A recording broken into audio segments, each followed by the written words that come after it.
Baik, Assalamualaikum warahmatullahi wabarakatuh. Salam sehat, salam sejahtera, semangat untuk kita semua. Dalam pertemuan kali ini kita masih membahas mengenai desain formulir. Nah, desain formulir itu apa sih? Nah, desain formulir itu merupakan proses produksi kreativitas seseorang pada formulir rekam medis berupa kertas atau formulir elektronik dalam bentuk komunikasi visual yang mempunyai fungsi dan nilai estetik, di mana untuk menyampaikan sebuah informasi kepada setiap orang yang telah diatur formatnya sesuai dengan kebutuhan tertentu. Jadi dalam desain itu jelas sudah punya format, sudah punya tujuan sesuai dengan kebutuhannya. Nah, manfaat dari desain formulir itu yang pertama untuk menstandarkan informasi, di mana dalam setiap formulir itu pasti mempunyai informasi yang akan disampaikan. Yang kedua, menyederhanakan pengumpulan dan pembagian data. Jadi agar pengumpulan data itu tidak terlalu ribet ataupun terlalu banyak kedobelan kayak gitu. Yang ketiga, memudahkan dalam komunikasi antar tenaga kesehatan yang merawat pasien. Tapi di sisi lain juga desain formulir ini bisa sebagai media komunikasi, mungkin dari antara petugas di rekam medis dengan petugas di Kesmik dalam halnya proses pengklaiman seperti itu. Yang keempat, untuk meningkatkan keefektifan dan efisien dalam melakukan pelayanan kesehatan. Jadi kalau desain formulirnya itu efektif, efisien, tidak terlalu banyak item yang tidak diperlukan, otomatis tenaga kesehatan dalam melakukan pendokumentasian rekam medis pasien itu lebih cepat, lebih mudah, dan tidak memakan waktu yang lama.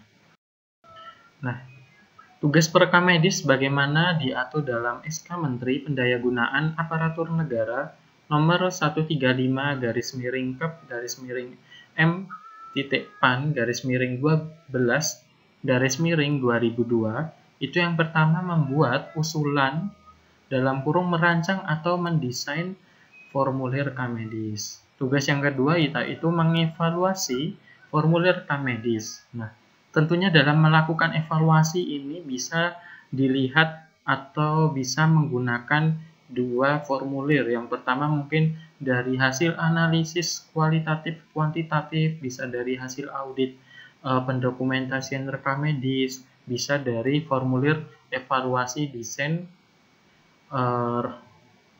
formulir evaluasi desain di formulir rekam medisnya. Jadi ada formulir evaluasi yang di situ ada aspek-aspek dari mulai aspek heading sampai dengan aspek verifikasinya seperti apa, autentifikasinya seperti apa. Nah, di formulir sendiri itu ada dua. Yang pertama itu manual dan elektronik. Untuk formulir manual itu jelas itu berupa kertas. Nah, di mana kertas ini memiliki ruang untuk diisi sebagai media untuk melakukan pencatatan atau merekam suatu kegiatan pelayanan dalam bentuk catatan medis. Kelebihan dan kekurangan formulir manual atau formulir yang masih menggunakan bahan kertas, yaitu pertama kelebihannya mudah dalam melakukan pencatatan. Dalam melakukan pencatatan tidak perlu menggunakan gadget ataupun apa, cukup apabila membawa bolpen ya udah langsung bisa dicatat kayak gitu. Terus tidak perlu melakukan training teknologi dalam melakukan pengisian, karena seperti halnya formulir itu kan diciptakan untuk tujuan agar mudah dipahami, seperti ada kolom nama ya udah nama titik dua terus titik-titik, dengan tanpa bertanya pun pasti si pengisi itu sudah bisa menyimpulkan oh ini maksudnya untuk mengisi nama pasien kayak gitu. Pasien dapat mengisi formulir tanpa perlu mengetahui teknologi. Nah, ini mungkin kalau pasiennya sudah lanjut usia kayak gitu, mungkin sudah di atas umur 50 tahun yang mungkin jarang ataupun kurang dalam pengetahuan TIK-nya, komputernya kayak gitu. Tidak perlu ini ada training ataupun tidak perlu ada bimbingan. Nah, kekurangan yang pertama itu hanya dapat diakses untuk satu orang.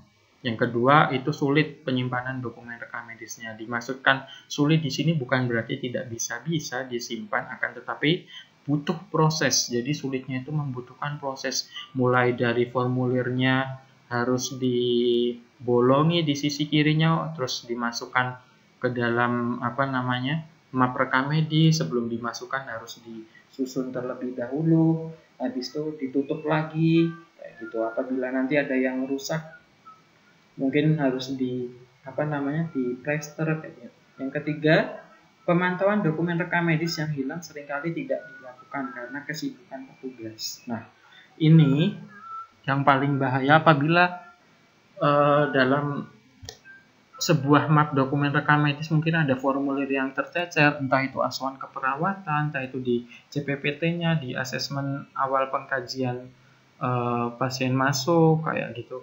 Kan kita nggak sepenuhnya tahu mengenai hal-hal tersebut. Nah, apabila itu tercecer kadang kita tidak mengetahuinya kayak gitu. Yang keempat, sulit memantau dokumen rekam medis yang keluar dari unit rekam medis.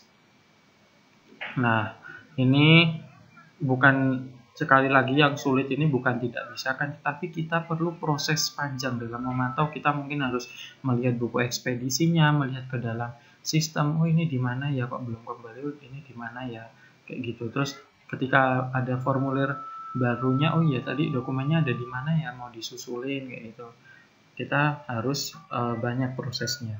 Kelima, petugas harus mobile dalam pengantaran. Otomatis kalau masih formulir kertas kan masih berbentuk dokumen rekam medis.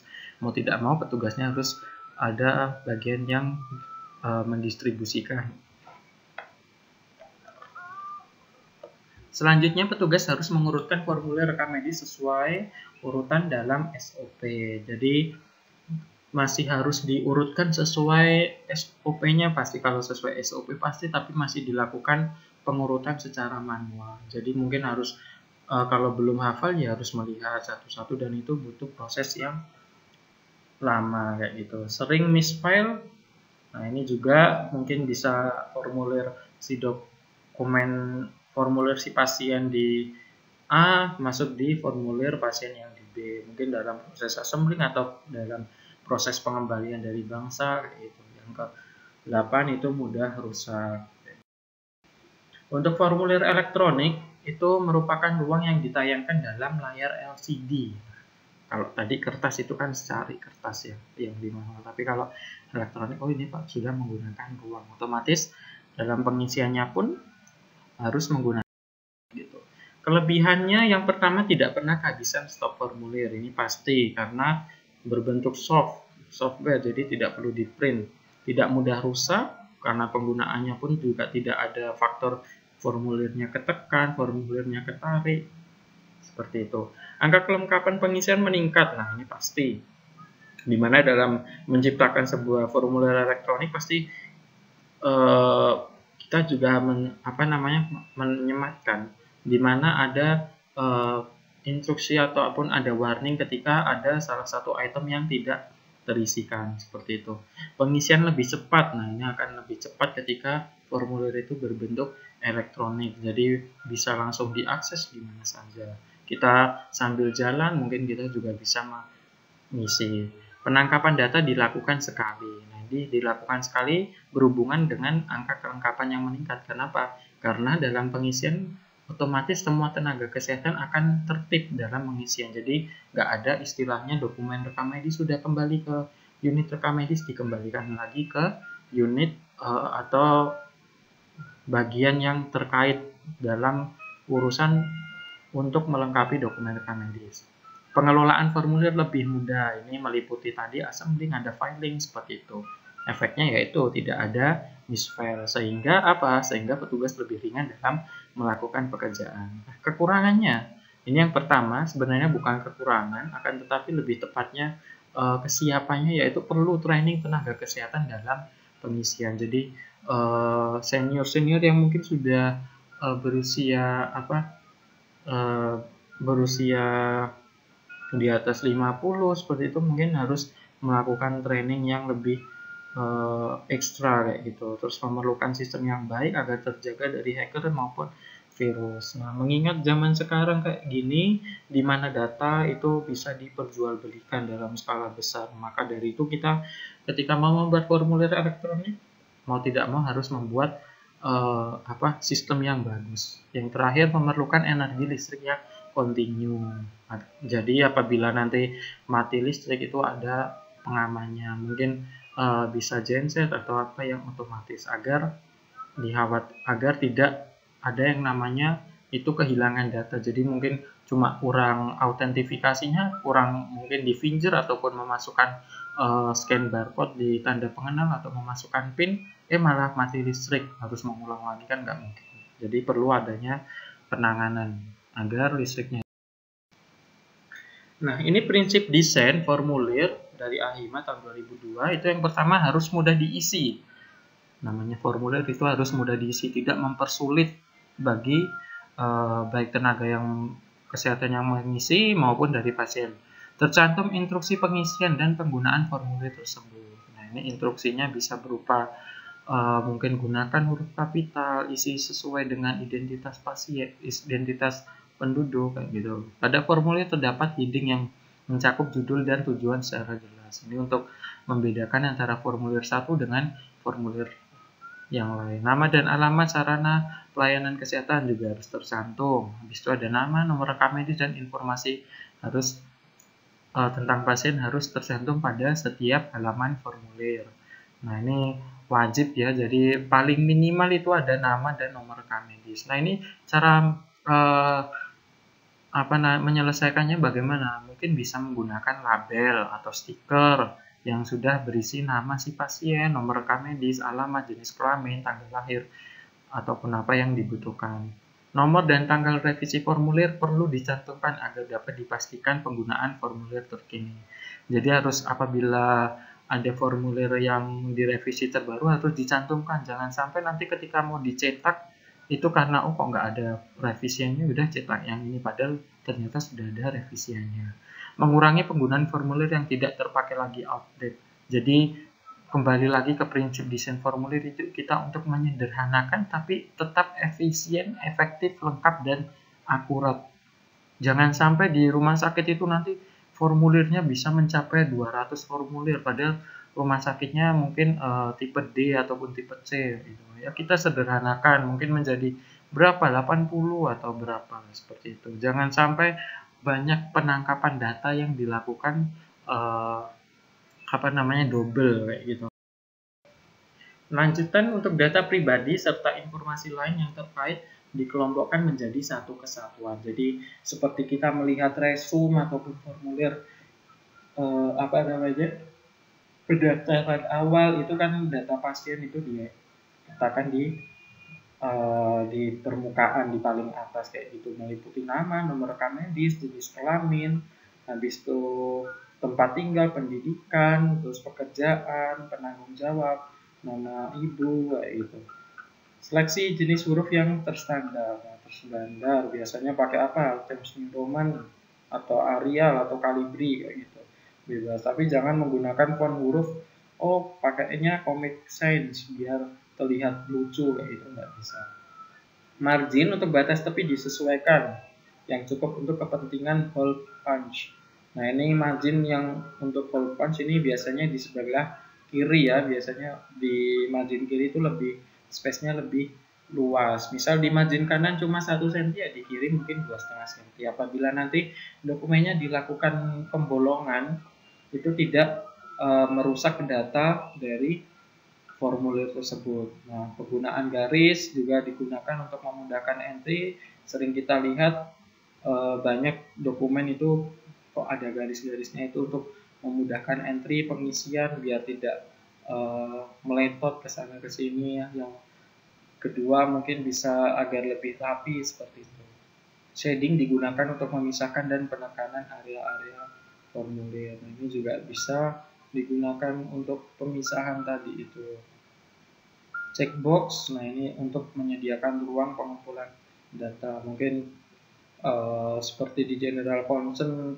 Terus kalau kita mau donor itu kan ada kan checkbox, apakah Anda merasa sehat hari ini, ya atau tidak. Apakah Anda selama kurun waktu 3 hari ini berpergian keluar kota, apakah Anda mengizinkan orang lain untuk menjenguk Anda, seperti itu. Nah, itu kita bisa menggunakan checkbox saja agar mudah dalam mengumpulkan data.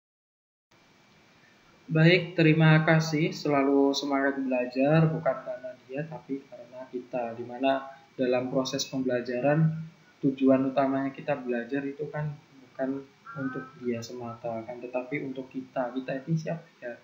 Ya pribadi kita dan juga untuk orang yang harus kita perjuangkan, kayak gitu. Oke, sekian, terima kasih. Apabila ada salah kata, saya mohon maaf.